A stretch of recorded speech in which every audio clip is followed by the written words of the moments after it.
a competent court. He got some traditional rulers. The most prominent traditional rulers in Ogun State are well known.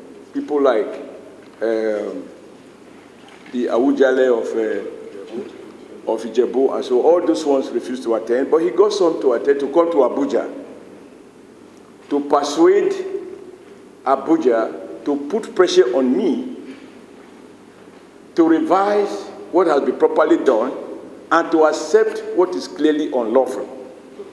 Not only unlawful, undemocratic, immoral, and tantamount to abuse of power. Our constitution does not recognize emperors. There are no emperors in APC. If anybody tried to invent himself as one, it would be an exercise in futility. Certainly, with all sense of modesty, not under my leadership. I am clear about our rules, and I'm clear about power, and I'm clear about the limitations of those powers. Fortunately, I have been a governor for 8 years, and so I know what it takes to be a governor. I know the powers of a governor. I have subjected myself as a governor to primaries. I have passed through the tedious route, democratically, not only to get myself re-elected, but also work hard democratically to get my party to have, to conduct primaries in which we participated in Edo State and a candidate emerged. And today we are the only state in the South-South that has passed through not just winning an election democratically, but transmitting power to a successor without resort to thuggery, without anybody being hospitalized, without anybody being brutalized, and without any controversy about the outcome of those primaries. So, as it stands, based on the rules of our party, and in accordance with INEC guidelines, we have since conducted governorship elections in Ogun State, and we have submitted the name of the winner, Prince Dapo Abiodun, to INEC for the purpose of the forthcoming governorship election. That for me has concluded that matter. It cannot be reopened except if a court of competent jurisdiction finds reasons to void what I believe we have done in accordance with the provisions of the law. It is beyond me now or anyone in the NWC to reopen what clearly is legally and appropriately and democratically closed. First is that I watched my dear friend, Governor Rocha, saying that 5 million members have left. I didn't know he was such a wonderful statistician. Now, the entire membership of the party in Imo State, as far as I know, they are under 1 million, to put it generously.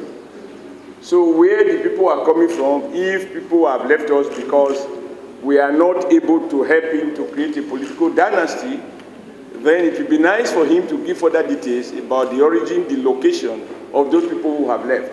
You could see someone on the one hand wanting to run down his party, on the other hand claiming to be loyal to that party. But the truth is that Nigerians have become more and more sophisticated. At the heart of this challenge is the trauma of going through change. You know, if you know of any addict, like, let me say, people who are addicted to alcohol or to drugs, as an example, there is what you call withdrawal syndrome. When you diagnose it and you try to stop them from that way of life that they have been addicted to.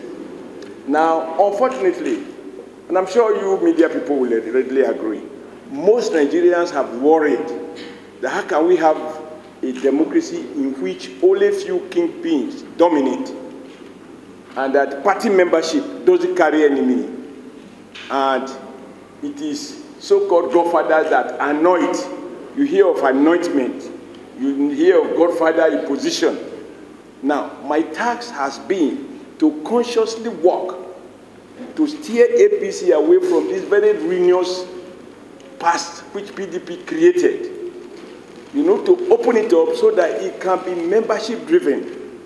Now, those who have survived so far, courtesy of this kind of impunity, imposition, creating dynasty from their own privileged position, to accept the logic of participatory democracy, of bottom-up approach, because nothing explains the frustration of these few people, very few, than the fact that they cannot understand how, in a primary, whether direct or indirect, that the vote of a governor is only one, and the vote of a sweeper of the governor's office or Alakara, who is a member of APC, is also one. They can't reconcile with them with this reality.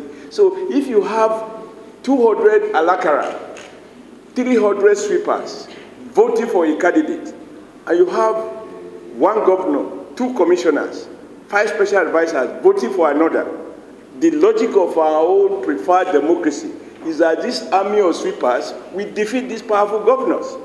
Some are unable to accept this ultimate logic of people-driven, people-based democracy.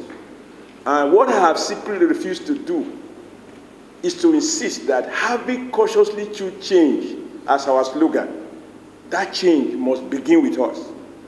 It must be reflected in what we do, how we do it, and we should learn, however frustrating, to reconcile ourselves with the reality that we are in a democracy. Thank you very much. Thank you. Okay. So Simon will